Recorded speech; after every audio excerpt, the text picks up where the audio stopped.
All right, welcome everybody. We got a special treat today that we've been people have been looking forward to. We got Mr. Ian Grigg with us today, live and on the record. So, Ian, how you doing? Good to see you. I'm doing good. How are you doing? How's your audience? Are they ready and raring to go? People are fired up. It's just like, yeah, Ian Grigg is exciting. You know, he's this. Yeah. Yeah. Boy, no, it is actually really exciting to have you. It's a real honor and privilege. And one of the things, a couple of things I wanted to talk about today was that just to kind of set the stage. One was the book, because there's a lot of chatter about you in the book, the Satoshi book, which I over my desk here was the Mark Eglinton book, and he wrote all about you. Have you? I don't know if you've had a chance to read it. No. No, I Oh, wasn't really aware of it. oh wow. Oh, that's be cool to talk about that. It's Okay. called Satoshi, the man who built Bitcoin. And it's this Mark Eglinton book. Mark is an author that wrote the bio for James Hetfield from Metallica. He wrote the bio for John McAfee. He's a well-known author, and he's a heck of a good storyteller. It's a Okay. fantastic book. And so I want to Super. talk about that just for the audience, and also I'd like to I want to hear about your what you're doing with trusts, and I also have a couple tough questions. One of which has just recently come up on Twitter. So I'm just going to come at it candidly and start with that. All right.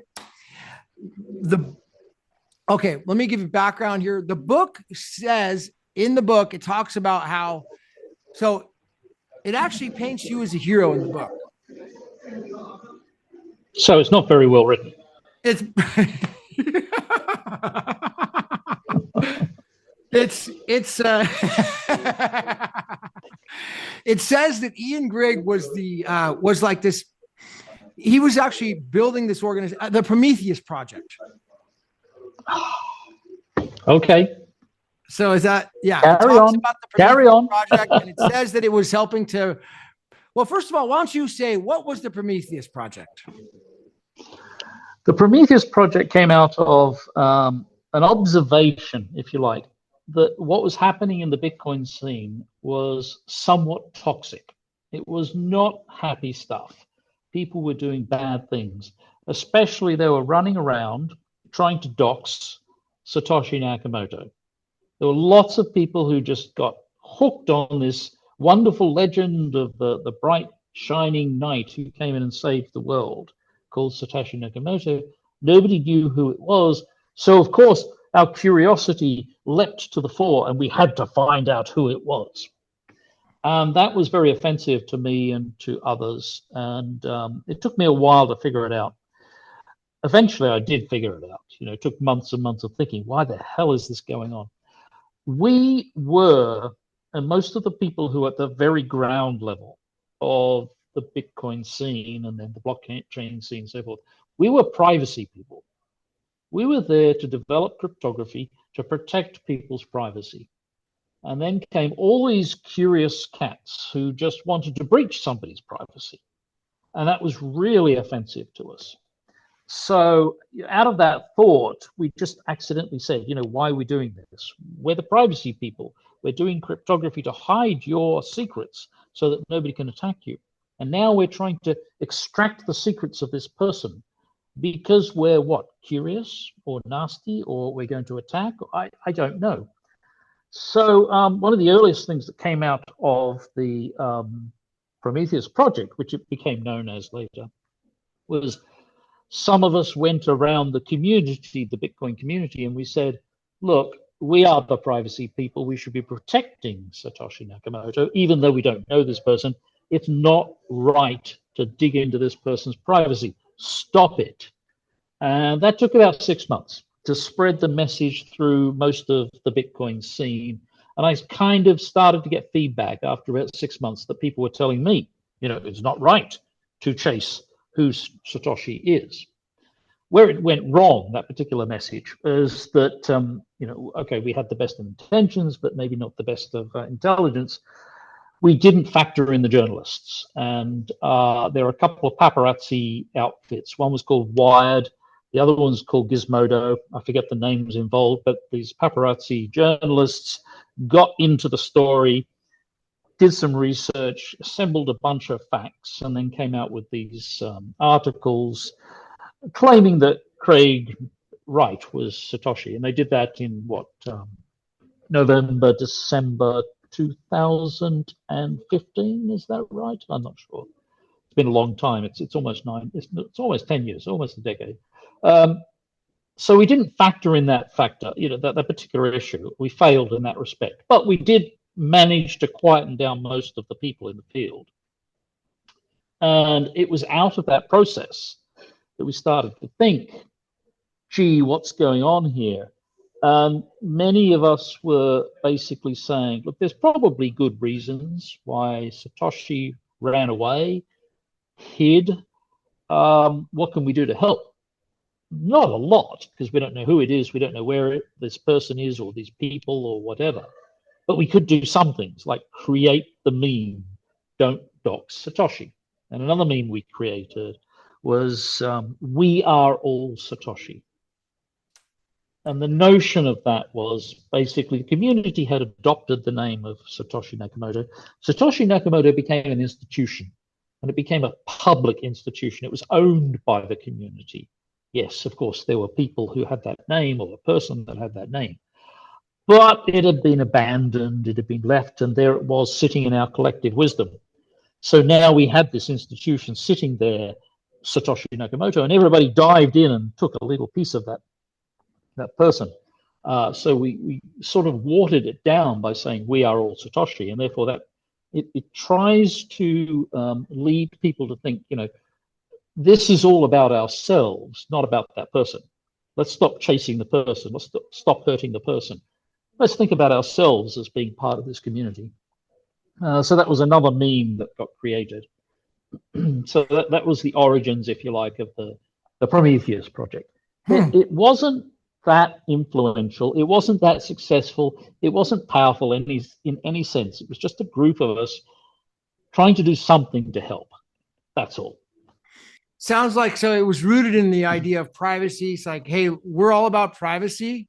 So why don't we give this person or group of people just privacy and leave them alone? It sounds like that was the concept. That was it. I mean, basically, if we're about privacy, why aren't we about privacy for this particular person? So, and that's where the famous meme came saying we're all Satoshi, where there was a picture of a guy, I think it was the anonymous guy. Wasn't that it? Anonymous guy, we're all Satoshi, and it went around. I remember seeing that. So yeah, that's right. And people created T-shirts and so forth and so on, which is fantastic. So that period of time is talked about extensively in the book by Mark Eglinton. It's author. It's called Hero Villain, Satoshi, the Man Who Built Bitcoin. And that period is actually chronological in there pretty extensively about it, really very, very similar to what you just said. Now, one of the this is going to be the kind of a tough question. It's not really my question or accusation, but I just read about it online, and so brace yourself for that. As you know, that Dr. Wright's got a new X account, or we believe to see he's got a new X account. I don't know if we believe it's him. It's CS Nakamoto or CS Tominga. On there, it was either just recently, a day or two ago, he said he actually messaged something about Ian. He said, Ian, you had no right. So I wish maybe Casey, you could find the post and find exactly what he said. I don't know if you see it, but it's something along the lines is you didn't have any right to do anything about my privacy. Something along. It was a rather intense comment about how he didn't like the fact that you were trying to protect his privacy, or he didn't appreciate it. That was how it wasn't that. Yeah. I mean, Craig is a very high-strung person, and the notion that somebody's coming along and saying something about Satoshi without his permission or without his control or his benefit or whatever is something that does drive him a little bit wild. And this is why I say Satoshi, the name Satoshi Nakamoto, the legend of Satoshi, the thing that was created, even the Bitcoin BTC, if you like, has become a public institution. It's a little bit like the word Hoover. It used to be a company and it used to be a brand, but because they didn't protect their brand, they lost the term Hoover. And now anybody can call a vacuum cleaner a Hoover because they didn't protect their brand. And by the time they turned around and said, okay, we're going to sue somebody in court, no, too late. Everybody's using the term Hoover. When it comes to Satoshi Nakamoto, that name has been out there in the public since 2008, 2009. And then Satoshi apparently decided to hand over the keys and walk away in 2011 or whenever it was. Thus, have they actually handed over the brand name of Satoshi Nakamoto to the public domain? We've been using this legend for what? So it's going to be 24, 15 years now. And at this point, Satoshi Nakamoto is as much ourselves as it was whoever that person was that created the name and the system and so forth. The legend is a public institution. So what Craig is upset about is there are people out there that are talking about Satoshi. Now, we weren't the only ones. There are lots of other people doing the same thing. There's the Nakamoto Institute. There's thousands of people who put Satoshi in their name and thousands of people who put Nakamoto in their name. And then they mix up some portmanteaus and so forth and so on. This stuff is in the public. This it might be that Craig feels that he's got a right to his existence and so forth. But the name Satoshi Nakamoto, well, that's a shared resource these days. I don't know how he's going to come back from that. What is he going to do? Sue everybody individually? That'll be fun. That's boiling the ocean there.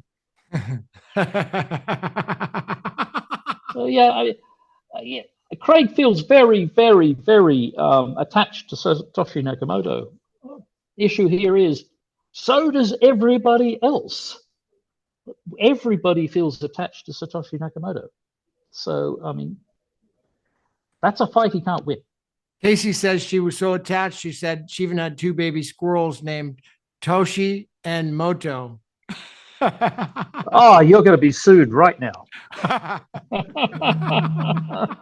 So, yeah, you've got to relax about this stuff. This is history. Everybody's had some good times and some bad times. You've got to deal with the way things are. People think and they believe in all this stuff. Everybody believes in Satoshi Nakamoto, regardless of the Craig Wright question. So this is a shared thing. And Craig, he claims to be Asperger's and so forth, which I suspect he very well might be. He's certainly got something on the spectrum. Yeah, relaxation is a really important skill here. You've got to relax about the way things have been. So much water under the bridge. So many things have happened for good and for bad. And we can't go backwards. We are where we are. Well, that's a great, very peaceful and hopeful statement that you make. I mean, when you're saying we can't go backwards, we're going forward. So I mean, where does that leave us? We've got this multiple Bitcoin forks. We got this huge crypto industry. Craig, the court said he's not Satoshi, he's appealing. I mean, where do we go from here? Well, I think it would be useful if we sat back and focused on what the good of the technology is, and less so on the emotions and the personalities. And I kind of understand that when you're talking about a situation like Bitcoin, 99% of the people aren't techies. They don't understand the technology. They hear the magic, they hear we can do this, we can do that, and so forth, but they don't really understand it. But then it comes to the name Satoshi. Then it comes to Craig. Then it comes to the BTC maxis. You've now got personalities involved, and that makes it much easier for the 99% to dive in and take an issue. It's like believing in a football club. it's like voting Democrat or Republicans or whatever it is you do in your country. You can believe, you can understand, you can picture that color, you can get into that. But that's not where the action is. The action is back on the tech side. The action is finding use cases and building businesses. And all these emotions are just getting in the way. I think what people have to do is relax about this whole debate. Stop this business about chasing Craig Wright through the courts or Craig Wright chasing all the other people through the courts, and get back to building. Let's do some business. Let's do some negotiation. Let's build something. So building something. All right. And it's a beautiful mantra. I agree. All right. Take action, build something. So what are you excited about in the way of things that are built or could be built? What would you say you're super excited about? Well, I think the biggest thing that's going on right now, the number one factor, the gorilla in the room, or the 364 kilogram elephant in the room, or whatever the phrase is regulation. And there is a regulatory tsunami coming to the whole space. You can see it with all the big companies. You can see it with the various the mixers and so forth, people getting arrested, people getting taken down. You can also see it, the absence of regulation with the various exchanges that are crashing, being raided, whatever. FTX was the big one recently, but it's a long story and it goes back. In like 18 months, there were something like 12 big crashes. And that's an absence of regulation, or it's an absence of something. Maybe we could quibble about that and say, actually, it's an absence of proper governance. But meanwhile, the regulators have had enough.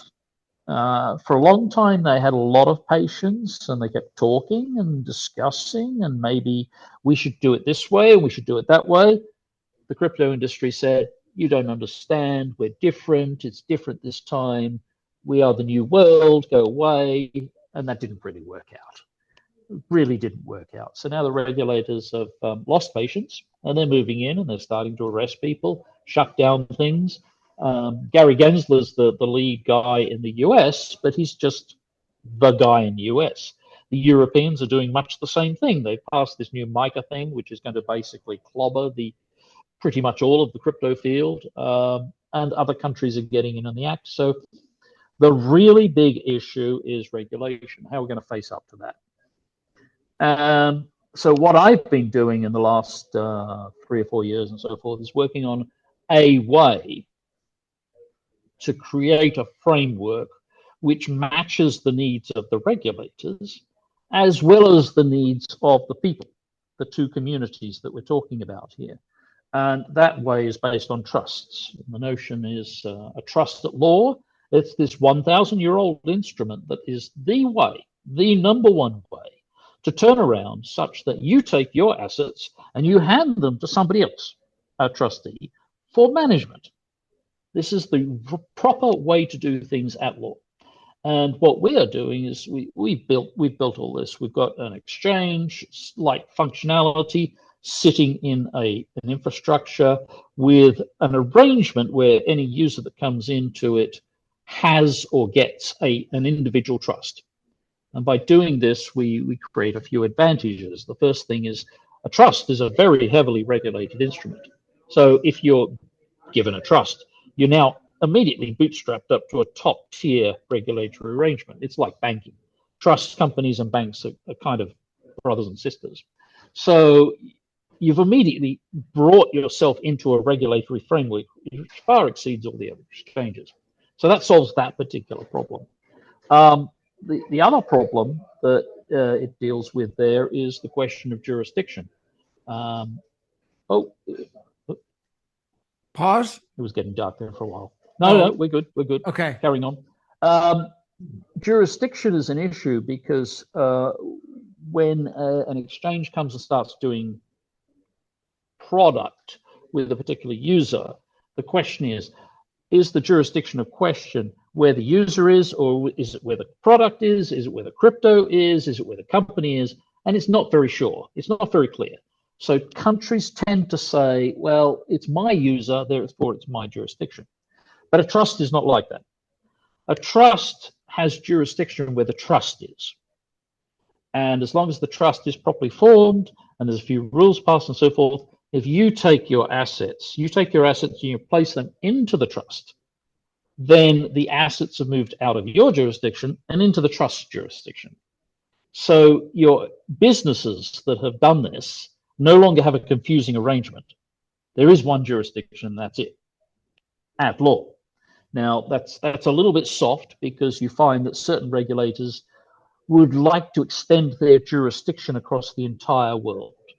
And they do that just by, shall we say, tactical lawsuits and so forth. So we can't solve that particular problem. But if they're following the law of trusts, the jurisdiction is where the trust is. And that solves a huge amount of problems. These are the kind of advantages that come out of the notion of using trusts. So that's what we're doing. We're trying to move it into a situation where regulators, for example, can say, okay, we're lawyers, and typically they are lawyers. We know what a trust is. Yeah, why didn't we think of that? And one jurisdiction has thought of that. Singapore has thought of that. They've actually mandated that everybody's going to be using trusts in Singapore because that's the instrument to do this properly. I pass my assets to you. It should be a trust. All right. So, Ian, a trust in its purest form is really like three. Is it three elements? You got grantor, settlor, trustee, beneficiary. Yes, it's three sets of parties. Yes, that's right. There's a grantor or settlor, depending on which side of the Atlantic you're on. The trustee is the one that holds title to the assets and manages those assets. And then the beneficiaries are the ones that can draw out value from those assets over time, according to the trustee. Now, one of the things you mentioned is the jurisdiction lies where the trust is created. So that would that be determined by the founding trust documents, the constitution of the trust, the actual trust res, or is that where the trustee is? How do you So the test on this, and I'm not a lawyer here, so you've got to take everything I say with a pinch of salt. Get yourself a real lawyer. It's 1, where the trustee is. 2, what the trustee says. And 3, where the assets are. So those 3 come together and give you the test of where the trust is to be jurisdictioned, if that's the verb. One of the things I'm seeing in the United States is that they take, like you mentioned, somebody tried to take jurisdiction. So they seem to say that where the trustee is, if the trustee is a United States citizen and he's in the United States, then they're going to take jurisdiction. That's just the way they like to do it. So how does that apply here? I mean, is that well, we like have our the trust. IRS says, anyways. They like to take jurisdiction over anybody if they're in the United States. Well, our trust company is located in Anguilla, which is a small Caribbean island just off St. Martin, if you're familiar with the Caribbean. It's an English common law country. Our trustees, or the trustee is there, the company is there. The assets are blockchain assets. So where are they? Well, they're on the blockchain, so it doesn't really help us much. The third element, the trustee itself says very clearly this is an Anguilla trust. So it's formed in Anguilla. The trustee is Anguillan. So you've got 2 of the 3 prongs. Now, we can't do much about the assets. What we can do, for example, is we can state that the key shares are in Anguilla. We can do things like that. But in general, we've covered the bases. Yeah, that sounds how that flies in the US. It's a little bit emotional. It depends on the regulators and the day and the phase of the moon. How do they feel about that? Some regulators are going to turn around and say, "What, you did a trust and you moved the assets out of our country and you took them away from our citizens? Thank you. Job done. Not our problem." Some regulators are going to say that because they want to clear this mess off their books. Other regulators are going to have other issues. They're going to say, basically, you can't do that. We don't like it. We're going to go after you, or whatever it is, because you've done something we didn't understand. Hey, trusts have been here for 1,000 years. And even countries that didn't have that trust tradition, they've added all the trust laws in recent times. Trusts are accepted according to international treaty. There's a New York Treaty from New York. All the countries got together, signed a treaty saying the trust is where the action is. We agree that the trust has jurisdiction in that country. It's not in our country. So countries like the US, which might get excited, or the Europeans, or whoever it is, could be the Chinese, the Russians, they have to consider what they're saying when they say, you've put a trust in another country and we want to drag it back to our country. That's going to change the fabric of everybody's trusts. Mm-hmm. It sure sounds like it. I mean, it's so what you're saying is that it's a trust. There's a trustee in a what was the country? Anguilla. Anguilla. Anguilla, just next to St. Martin. It's a very small country, 15,000 population. Okay. I used to live there. Anguilla, 15,000 population, and they handle blockchain assets, crypto assets. Yeah. But earlier you mentioned that there was regulation going after crypto in the UK. So why would someone, isn't that risky? Well, what's going on with the regulation in the UK? Well, I mean, there's several reasons to do this. There's not only the jurisdiction question. For example, think about this, right? You've got yourself a hoard of Bitcoin in your pocket, which is burning a hole. What happens if you die? Now it's a bit of a mess because you probably wrote down your keys on a scrap of paper, which you hid in a place that nobody else knows. And when they came to clean up your papers, they just threw it all away. Your Bitcoin has now disappeared. What are you going to do? Well, you can't do anything because you're dead. But before you had died, you could have placed your crypto into a trust. And for example, hypothetical example, set the beneficiaries in the event of your deceasing to become your nephews and nieces and children and grandchildren and so forth. And then that job would be done because the trust is an instrument which is tailor-made for looking after the descendants of the person who is wealthy. It's better than a will, for example. It's obviously more expensive than a will, but in our terms, where we do it in our companies called hover trusts, the notion of the trust is actually very cheap. Having said that, it's also very cookie cutter. We don't have features and so forth. But just think about the different things that can go wrong with a trust. Say the exchange where you're trading out, say you've got this big position over at Kraken or Coinbase or Bitfinex or whatever, and then the FTX thing happens. Now, who owns the assets? You know that it's settled law in a bank. Your deposits are owned by the bank. If the bank goes bankrupt, they own your deposits. They own your money. Yeah, that's a good. Yeah, so in a bank, there's actually a case that came out in the U.S. here. Let me give a background on this. It was so you remember in 2008 they had this big giant crisis here in the U.S. in the banking. There's a case. It was actually called. It was J.P. Morgan and Chase in the bankruptcy court of the institution, not Morgan Stanley, but the company that went bankrupt at the time, Lehman Brothers. The Lehman Brothers. Lehman Brothers, yeah. And inside that case, one of the holdings was that, so J.P. Morgan was trying to get access to the Lehman Brothers assets, all right, in the bankruptcy.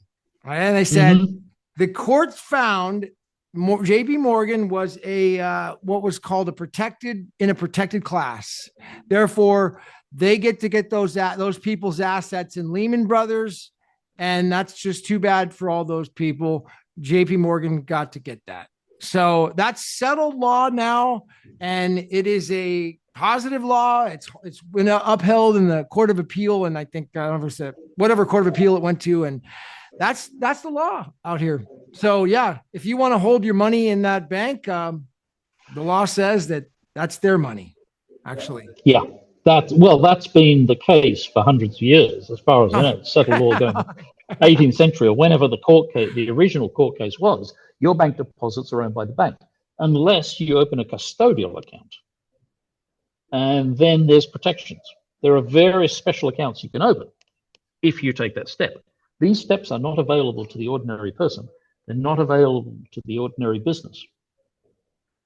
And even I investigated a situation with a European bank, and I was asking them for a non-risky instrument to put some money in, because there's a little bit of money sitting there for a while. Everything they offered me, bonds, letters of credit, and so forth, all of them under bankruptcy reverted back to the bank.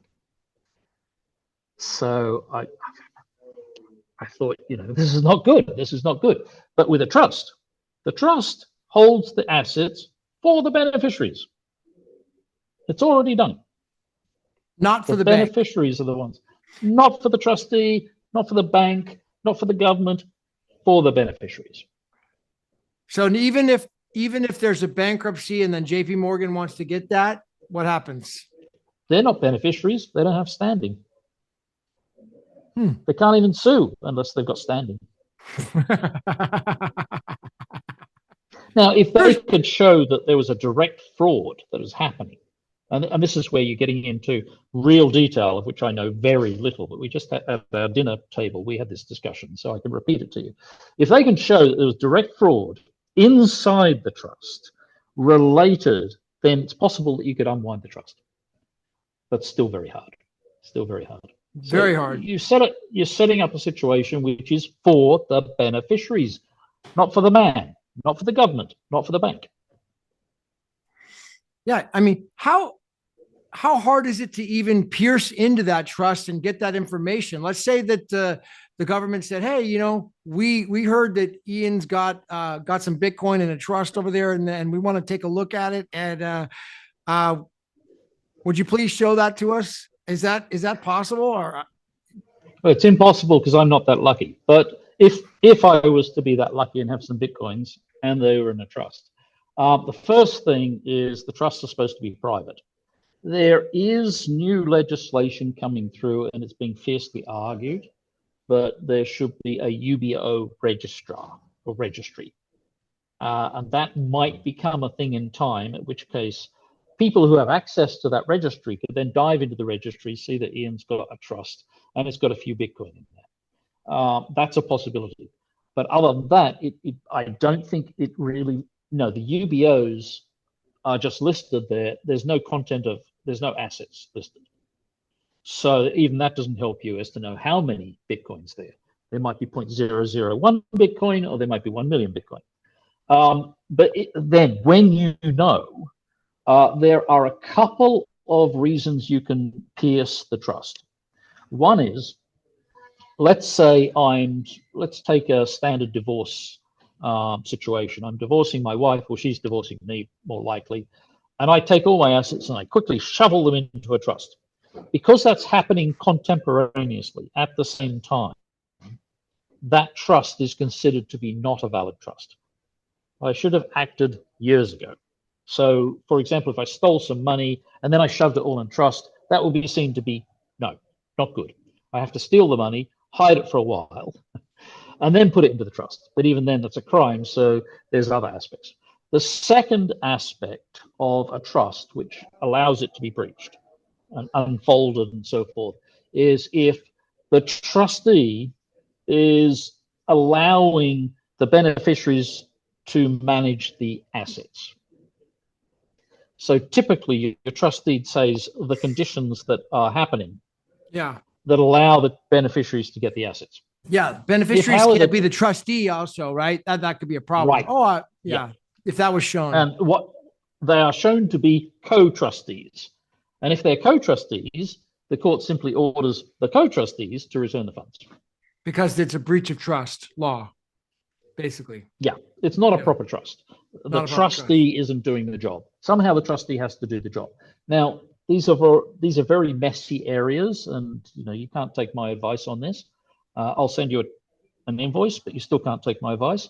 So it's difficult, but there are a couple of ways in which the trust can be unwound, if you like, for being false, for being not right. All right. So let me ask some questions about this. So basically, like, let's say, we got, first of all, what is your type of client? I guess that this thing is going for, this company's going for. And then two, can the common person, a regular person, like I saw Casey mention here, says, I'd like to get one. Can a regular person do this, or is this only for institutions? I mean, what is it? What is the, how are you structured? Right. So right now we're structured such that ordinary people are capable of doing this. However, we are at the point of opening the door. At the point. We've been at the point for some time. There's always been one little more problem to solve before we do this. So, it's the standard startup problem. And because we're a trust company, we don't want to do the Bitcoin thing where we throw the thing out half-assed and we don't care if it falls flat in its face. We just talk over it. No, we don't want to do that. We want the thing to work. So there's a couple of issues that we have to sort out before we open the doors. When we do that, yes, we can take a trust from an ordinary person. It's not going to be free, but it's not going to be expensive. So yeah, Casey could dive in and send us 1,000 of Bitcoin or something like that, shove it into a trust, and then Bob's your uncle. The first thing that's going to happen is that we're going to be opening for HODL trusts. You just put your assets in there and they sit there. You don't do anything. And you might contribute some more assets because you're in HODL mode. Then a bit later on, when we sort out this problem that we've got, we'll turn on trading. So you can start to do things like ask your trustee to do a trade for you, switch between BTC and Ethereum, or back to USDC or whatever it is that's on the trading desktop. So yeah, it can be done that way. Ideally, because the trusts do cost money, there are fees, assets under management fees, and so forth. We are kind of oriented to the higher end rather than the lower end. Somebody's in the $100 to $1,000 worth of activity or euros worth of activity is not going to get value out of this process, I suspect. They can still do it, but maybe the fees will start to gnaw away. So we're probably more on the upper end than the lower end. Well, it's not super exciting, but I will say that when you mentioned that a trustee could actually do the trading, that a lot of people are, we talked about privacy in the beginning, are super into privacy and not saying what trades they're doing and all the things they're, because everything you do is reportable and trackable and KYC and everything, So with this, sounds like it's more private. I mean, you're over there, a trustee's doing something. Is that? Yeah, I mean, it's private with a couple of caveats. We've left the world behind where everything on the blockchain can be assumed to be private because nobody's looking. We're now in the world of FATCA and so forth. We're going to have to report annually on the size of the assets in the trust, some basic information. There'll be a report coming out in FATCA form, and there'll be a report coming out in CRS form. FATCA is the American regime for monitoring the assets of everybody on the planet. CRS is the non-American regime for doing much the same thing. They're almost the same. But as you can imagine, the two countries, being the US and the rest of the world, didn't agree. Mm-hmm. So they have a different system. So we have to report that sort of stuff. So your tax jurisdiction country will find out about the trust, and they'll see the basic parameters, like at the end of the year, you've got a BTC. At the end of the year, you've got 10 Ethereum or whatever it is. Yeah, I mean, it sounds like something that could be in huge demand. I mean, because a lot of people, it seems like the problems I'm noticing is that a lot of people, they buy Bitcoin, BSV, they buy BTC, they buy crypto, and they've got it somewhere. But then when we ask about estate planning, it's like, yeah, I'm going to live forever. So why are you asking me? Yeah, that's right. But then, you get a girlfriend, you marry, because most of us are men, I'm saying you get a girlfriend, you marry, you have a baby, blah, blah, blah. All the priorities change. Everything changes. So, oh gosh, I've got this stuff sitting there and something could go wrong. Yeah. What am I going to do? I could write pieces of paper down, but that doesn't work very well. I can find a trusted friend to look after it. Good luck on that. I can use key shares and give everybody a slice of the key. Yeah, right. I mean, I think it's still, and also the ones like Casey was mentioning here, and I have other associates who have young children who are maybe 10 or 15 years out before having any responsible, being too young. So, and they want to have it. I mean, in that case, it's a long-term thing. Like, well, for the next 10 years, what if something happens? Then what? You know? Yeah.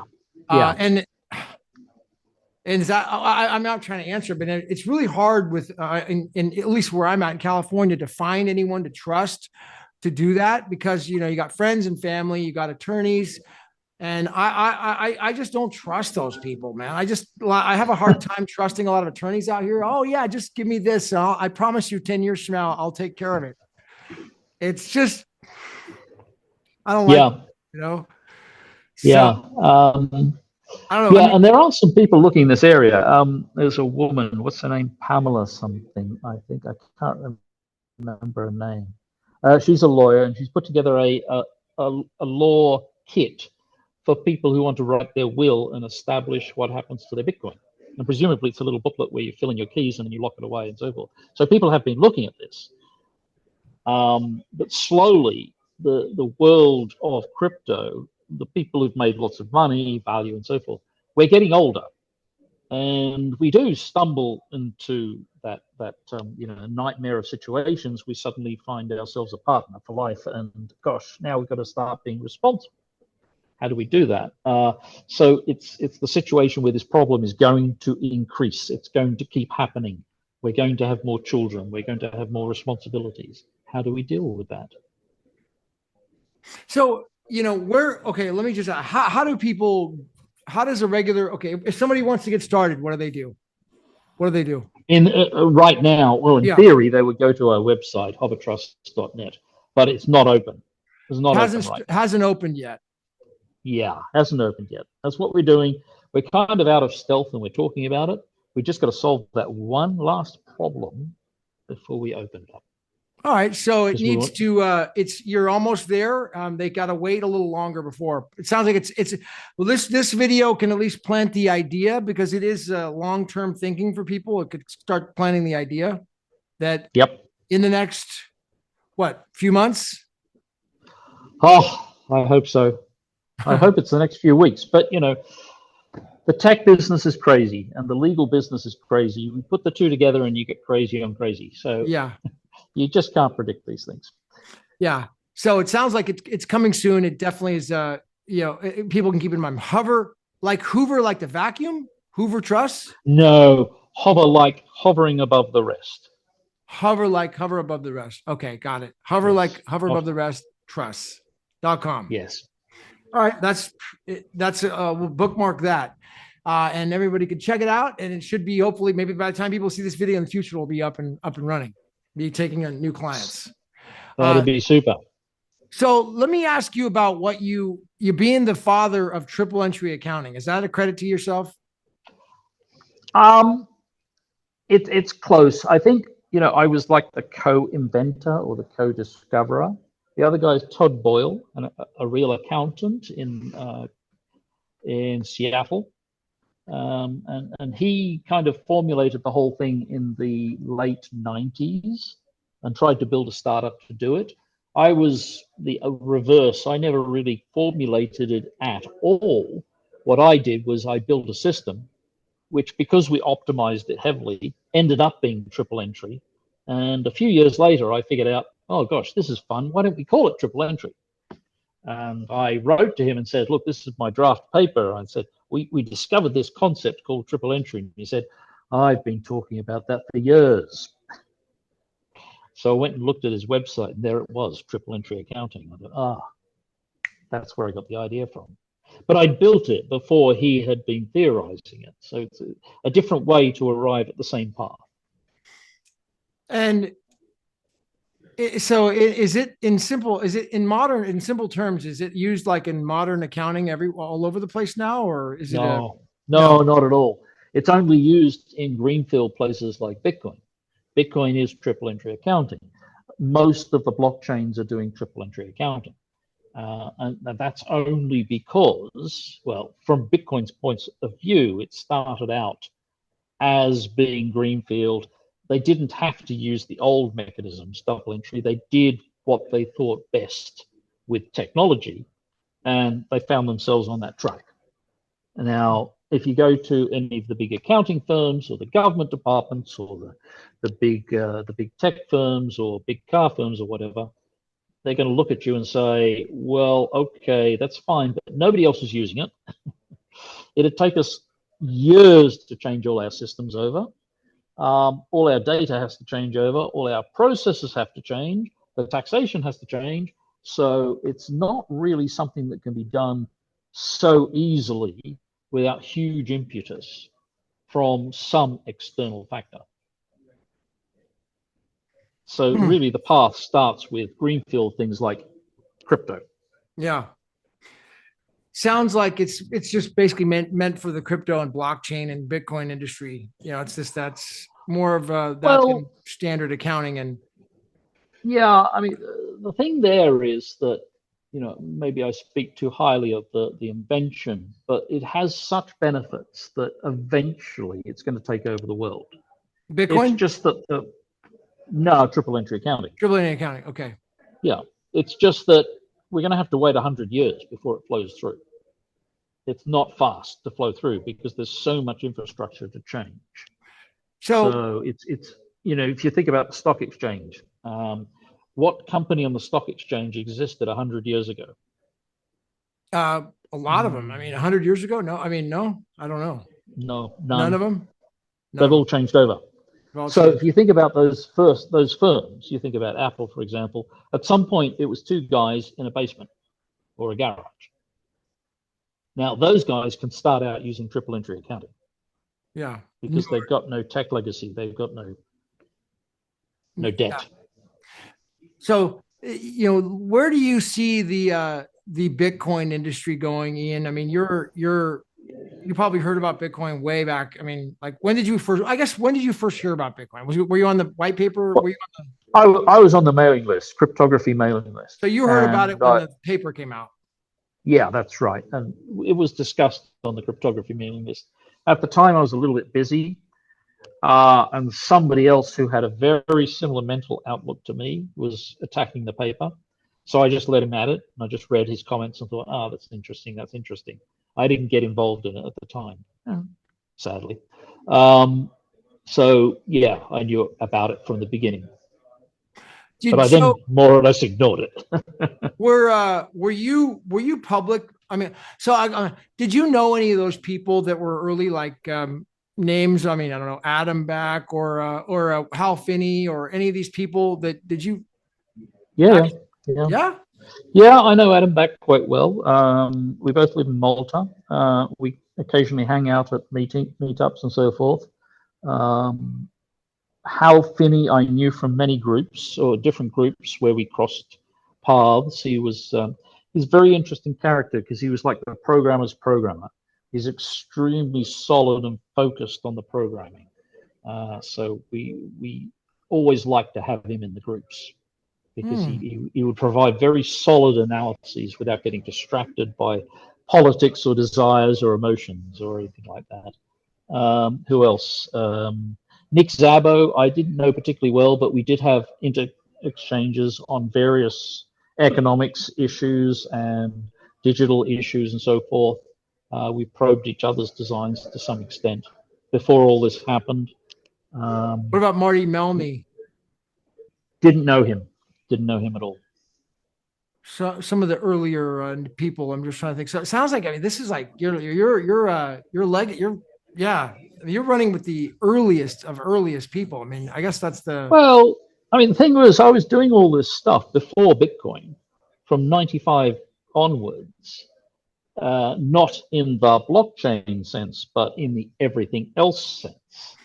So it's it was a community. I think everybody wants to know, like, okay, what about Craig? Where was Craig at that time? Did you know him back in those days, in the early days? No, I didn't. No, didn't come up against him until, what was it, 2015. And then I met him a few times. I kind of figured out what was the story and so forth and so on. I did quite a bit of due diligence because it was a fascinating story, but it was a private story. So I didn't talk about it to anybody except the people who were in the know. And what had happened was there were always people who knew about that whole story. But sometime around 2015, the circle started to widen very dramatically because a number of, shall we say, aggressive actors got involved and started telling everybody what was going on. So that secret was going to blow. There's a so in the story, in the Satoshi story, the way from your research that you did, I think what we talked about last time when I met you in person, you mentioned there was a guy who was a mentor. He was a professor. Wasn't there a professor that was involved? Yeah, he was a mentor of Craig. Yeah, that's right. Yeah. Yeah, there was a professor that was he's actually mentioned in the book, and I'm forgetting his name now, but yeah, he was a cryptography professor. That's right. That's right. And a very old one as well. Very old, but it was like the perfect, that one. And then what about Kleiman? Did you ever know him or anything about Kleiman? No, I didn't know. He passed away well before I got there. Mm-hmm. I'd never really heard of it. I just wasn't involved in that scene at the time. I mean, so it's fascinating. What do you think? What would you? Okay, if you could talk to like a new person who's like trying to figure this whole Bitcoin cryptos thing out, what advice would you give them? A lot depends on what their background is. So if they're a programmer, get into the programming. If they're a business person, they've got to start thinking about businesses, what we say, use cases and so forth. If there's something else, then it becomes a little bit different. If they're an accountant, I would say check out triple entry accounting, for example. If they're a legal person, check out regarding contracts, check out trusts, check out what a DAO is, check out the regulation that's coming through. So it really depends on what sort of person we're talking about here. Well, and what if they want to buy? They want to start buying crypto. I mean, do you think that there's going to be any? You mentioned earlier that some of the crypto regulation was on the crypto could be. What did you say about that regulation about crypto in the EU that you mentioned? Yeah, so it's really difficult to predict how that's going to pan out.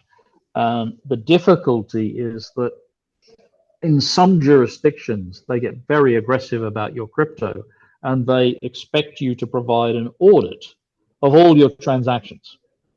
And that's quite hard. So if you do go and buy crypto, then I think I would suggest you start recording every transaction fairly carefully. Date, unit, price, how many bought, what the purpose was, if there is a purpose, who it was bought from, etc., etc. Because all that information should go into a spreadsheet. And if you're called on it, you're going to have to provide that information, which means you have to go back into time. And those people who've done lots of trading and didn't do that, they're in dire straits. Now, Ian, have you considered the risks of a lot of cryptos being securities? And I mean, what are your thoughts on Bitcoin versus, I mean, okay, let me just quickly, I did a space on Friday for 2 hours or more, and it was about this topic. It was about cryptos are securities. Gary Gensler made a statement. He said he thinks cryptos are securities. Bitcoin is a commodity. And what is your thoughts? Well, you're talking about Gary Gensler, so that means you're talking about the US. Now, the US is a peculiar jurisdiction. The attitude of the legislation and Congress and the courts and so forth is that everything is a category. Everything is regulated. It just depends on what the category is. Hence, it's either a security or it's a commodity. That's their attitude. There's no in between. Right. Whereas the rest of the world says, well, a security is defined by this list of characteristics. A commodity is defined by this list of characteristics. And if it doesn't fall in both, it's not regulated. You won't get that in America. So you've got to kind of pick the jurisdiction we're talking about. then it comes to what's a security in the US, and you have the thing called the Howey test. And basically, it's got to be earning money. It's got to be done by a management. It's got to be done over time, which is to say, you put the cash up now, you get money later on, things like that. I'm not really up on the Howey test at the moment. So the key to it, I think, from the US perspective, is that if it returns money in some respect, then it's a security. And even if you don't quite meet the Howey test, damn it, we'll take you to court and beat you until you agree. So this is why, for example, Ethereum got into trouble, because it went into the staked model, and the staking returns revenue back to you.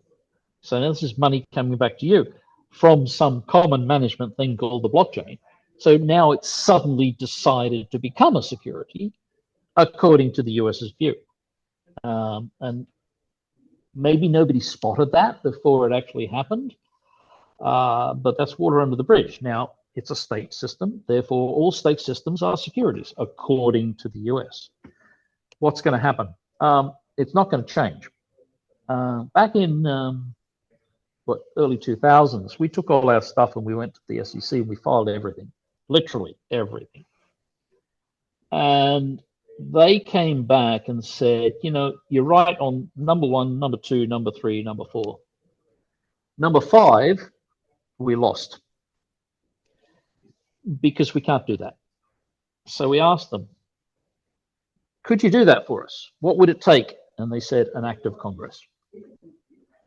And they basically explained, here's the problem. There was another issue. Yeah, we put in for a securities exchange. And the problem is there's a bug in the securities exchange regulation. This is the act of 33 or 34, I forget which. There's a bug. And it says there, every securities exchange must have common pricing across the US. Now, there are only the 2 big exchanges, NASDAQ and NYSE. They must have common pricing. So in today's terms, you turn around and say, well, that's a cartel. You must have competitive pricing, but no, the Act says you have to have exactly the same pricing. That problem means that there can't be any new exchanges. Let's say you decide to set up an exchange. You do that, you get your piece of paper from the SEC, you then go off to NYSE and say, we'd like to match prices with you. Katoom, the doors would shut in your face, you'd be out on the pavement. They wouldn't talk to you. Go to NASDAQ and they'd say, who the hell are you? Bang. So they've set up a duopoly of 2 exchanges that won't let anybody else in. So that was the mistake we made, and we asked them about that. Okay, so can't we get that changed? Let's go to Congress and fix this damn law because it's wrong. And they said, no, we cannot go to Congress. We can't take the 1933 and the 1934 Act back to Congress, because if we do that, there will be the mother of all food fights. That's not going to happen. It's like so hard to do. They can't do it. Can't do it. Because they can't do it. They can't change the law. So they're stuck with that. And therefore, what they did was they invented the ECN, Electronic Communications Network, which is the bypass that allows you to run an effective exchange, but it's not an exchange according to the law. It's an ECN. I don't quite know how they managed to pull that trick off, but that's the secret behind the Securities Act that we discovered. Now, you come back, okay, this is the lesson from the past. Now, fast forward to the 2010s, the 2020s. Crypto comes along and we want a better treatment. We do. We want it to be nicer. We want it to be blue, not red. We want it to be this size, not that size, whatever the statement is. No, we can't get it. The law can't be changed. There will be no new law for crypto because anybody who goes to the Congress with a new law will start a food fight. You definitely. How many lobbyists are there in Washington, D.C.? Oh, a huge amount. That's a lot. It's a swamp. Payday for them. Yeah. Wow. So, all right. This is fascinating. I mean, I'm trying to think what if there's anything else. If we start to wind down here, I'm thinking that we've got almost at an hour. Okay, is there anything that you thought of, Casey, that you wanted to add in that we're missing him? This guy, it's just a legend. I mean, in a way. I mean, I know you're humble about everything, but we're all of us are really like new and until this book came out, I can't believe you don't know this book. It's really, I think you're gonna like it. You see it. It really did a nice job of painting history. So you got kudos by the author in the book.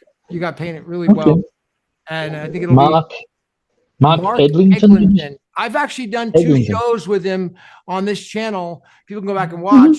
And we talked about it. I think in the second show we talked about you. What was I think the second one. So yeah, really interesting story. So what about the future of Bitcoin? What's going to happen with BTC, BCH, BSV? What do you think is going to happen in the coming future?